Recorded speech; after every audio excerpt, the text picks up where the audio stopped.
नमस्कार, प्रणाम, जय श्री कृष्णा।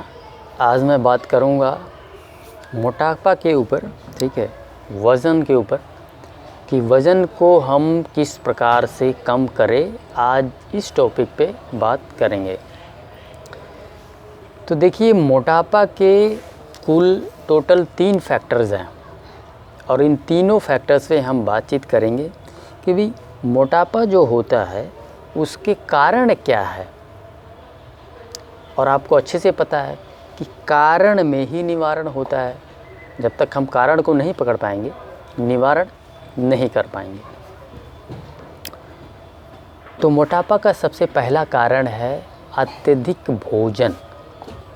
अगर आप आवश्यकता से ज़्यादा खाएंगे, जितना आपके शरीर की रिक्वायरमेंट है उससे ज़्यादा अगर आप भोजन करते हैं तो आपको जो है, आपका वज़न जो है बढ़ना तय है।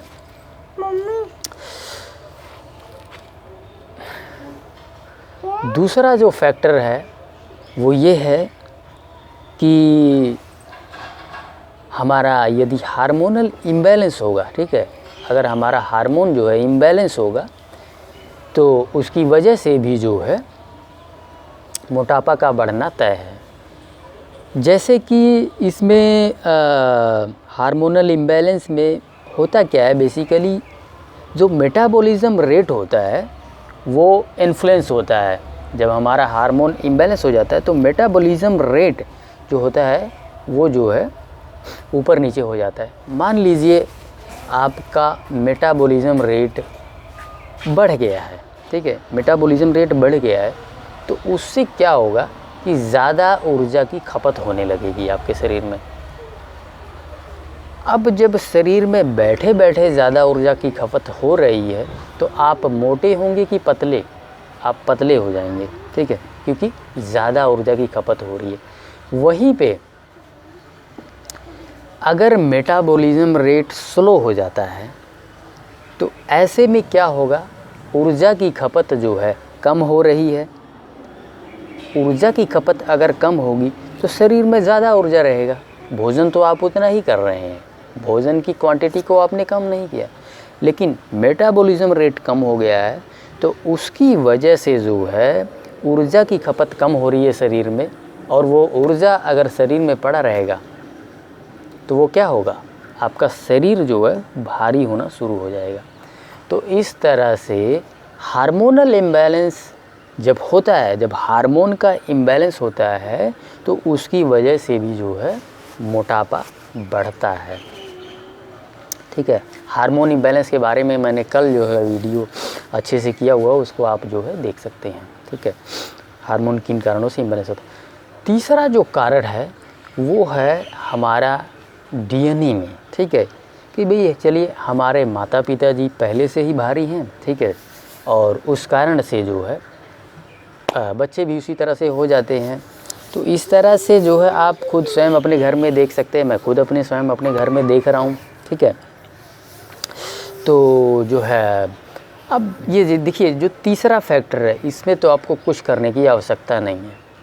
अब अगर आपके डीएनए में ही वो भारी वाला है, ठीक है, भारी है, भाई आपके माता पिता जी भी हैं, आप भी भारी हैं, तो उसमें अगर आप कोशिश करके वज़न लूज़ करेंगे तो वो आपके लिए ठीक नहीं है, उसकी आवश्यकता भी नहीं है। हाँ चलिए, अगर आप एकदम बढ़िया भोजन कर रहे हैं, बिल्कुल जो है नेचुरल फूड अगर खा रहे हैं, उसकी वजह से अगर रिड्यूस हो जाता है वज़न तो चलिए अच्छी बात है। अदरवाइज़ आपको इसमें कुछ भी करने की आवश्यकता नहीं है, ठीक है। अगर करेंगे, ठीक है, इसके अगेंस्ट अगर करेंगे तो शरीर में बीमारियां आएंगी, तो समस्याएं पैदा होंगी। तो इसको आप छोड़ दीजिए, जो तीसरा फैक्टर है उसको आप छोड़ दीजिए, बस अपने सही भोजन पे फोकस कीजिए, जो मैं डेली बेसिस पे आप लोगों को बता रहा हूँ, नेचुरल फूड। तो अब हम बात करेंगे पहले 2 फैक्टर्स पे कि उसको हम कैसे डील करें। देखिए, हार्मोनल इम्बैलेंस जिन कारणों से होता है उसके 2 फैक्टर्स होते हैं। एक तो हमारे नकारात्मक विचार, दूसरा होता है भोजन, ठीक है। वो भोजन जो इंसानों के द्वारा कहीं ना कहीं उसका तोड़ मरोड़ किया गया है, उसमें कुछ बदलाव किया गया है, जैसे कि दूध हो गया, दूध जितना दूध भैंस ने देना था उससे ज़्यादा निकाल रहे हैं, ठीक है, कुछ केमिकल डाल के, कुछ उसको केमिकल खिला के, ठीक है। उसी प्रकार से मुर्गा जो 4-6 महीने में बड़ा होना था उसको महीने के अंदर इतना बड़ा कर दिया जा रहा है, ठीक है।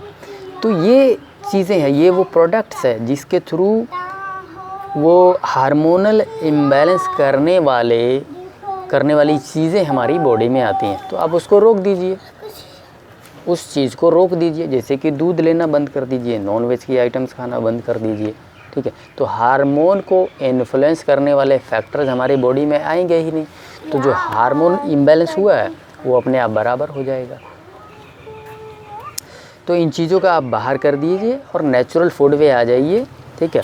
आपका हार्मोन सही हो जाएगा, उससे जो है आपका मोटापा जो मोटापा है वो भी कम हो जाएगा। पहला फैक्टर जो हमने बात किया था वो एक्सेसिव ईटिंग है, ज़्यादा भोजन करना। तो देखिए उसको तो आपको खुद को ही, स्वयं को ही कंट्रोल करना पड़ेगा, ठीक है। भोजन आप जो है हमेशा अपनी भूख के अनुसार ही खाएं। मैंने देखा है कि बहुत से लोग जो है बिना भूख के ही खाते रहते, देखिए मैं खुद का अगर स्वयं का बताऊं तो मैं जो है आज की तारीख में पकाया हुआ भोजन केवल 2 बार ले रहा हूँ, केवल 2 बार, और मेरी बॉडी की रिक्वायरमेंट भी नहीं है। मेरी बॉडी जैसे डिमांड करती उसके मुताबिक मैं डाल देता हूँ। इसके अलावा मैं कुछ फ्रूट्स खाता हूँ और तकरीबन 70-80 ग्राम मूंगफली खाता हूँ। स्नैकिंग्स बहुत बुरी है, ठीक है। स्नैकिंग्स में इतनी ज़्यादा कैलोरी हमारी बॉडी में चली जाती है कि हमें पता ही नहीं चलता है।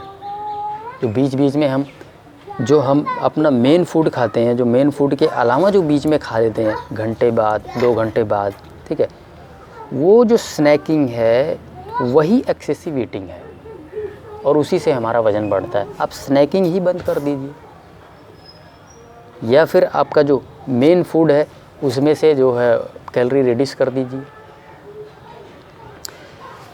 इसमें आप एक चीज़ और कर सकते हैं, जब आप नेचुरल डाइट पे आएंगे, ठीक है, प्राकृतिक भोजन पे, तो इसमें जो है आपका पूरा का पूरा भोजन जो है, पूरे दिन का जो भोजन होता है वो फ्रूट एंड सैलेड ही होता है। फ्रूट एंड सैलेड में बहुत ज़्यादा कैलोरी नहीं होता है, रादर उसमें हमारे जो है प्रतिरक्षी कारक ज़्यादा होते हैं, मतलब कि जैसे कि विटामिन, मिनरल्स है ना, ये सारी चीज़ें उसमें ज़्यादा होती, कैलोरी बहुत ज़्यादा नहीं होता। तो आप जैसे ही नेचुरल डाइट पे आएंगे तो आप देखेंगे कि आपका वेट जो है रिड्यूस होना शुरू हो जाएगा। हमारे साथ जितने भी लोग जुड़ते हैं 1 महीने के अंदर 10 से 15 किलो वज़न अपने आप कम हो जाता है। 10 से जैसे ही आप, तो कई बार तो ऐसे हो जाता है कि लोग इस बात का कंप्लेंट करने लगते हैं कि सर वज़न ही बहुत ज़्यादा कम हो गया तो उसकी चिंता आप छोड़ दीजिए, उसकी चिंता जो है आप छोड़ दीजिए। आप जस्ट इस डाइट को फॉलो कीजिए, नेचुरल डाइट को फॉलो कीजिए, ठीक है। वज़न तो अपने आप ही जो है रिड्यूस हो जाएगा, कम हो जाएगा। इसमें अब एक चीज़ और आप जो है अपने भोजन में बदलाव करें, वो ये है कि जो अनाज है जैसे कि गेहूँ, चावल और दालें, इनको मिलेट के ज़रिए, अंशुल बोलो मत, ठीक है, उनको मिलेट के ज़रिए जो है आप रिप्लेस कर दीजिए। मिलेट की देखिए खूबी क्या है, सबसे पहली बात तो बहुत ही सात्विक भोजन है। इनके मुकाबले दाल, चावल, गेहूँ के मुकाबले बहुत ज़्यादा सात्विक भोजन है। दूसरी बात क्या है कि पकने के बाद ना वो ज़्यादा बन जाता है। अब जब वो ज़्यादा बन जा रहा है तो आप जब खाएंगे तो आपका पेट जल्दी से भर जाएगा। पेट जल्दी से भर गया दैट मीन्स कैलोरी कम गई।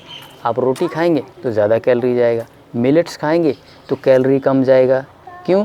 क्योंकि पकने के बाद ज़्यादा बन जाता है और ज़्यादा जो है आपका पेट ही भर जाएगा तो आप ज़्यादा खा नहीं पाएंगे। तो इस वजह से आप गेहूँ, चावल और दालें, इन तीनों को मिलेट के ज़रिए रिप्लेस कर दीजिए, तो आपकी क्वांटिटी तो वैसे ही कम हो जाएगी।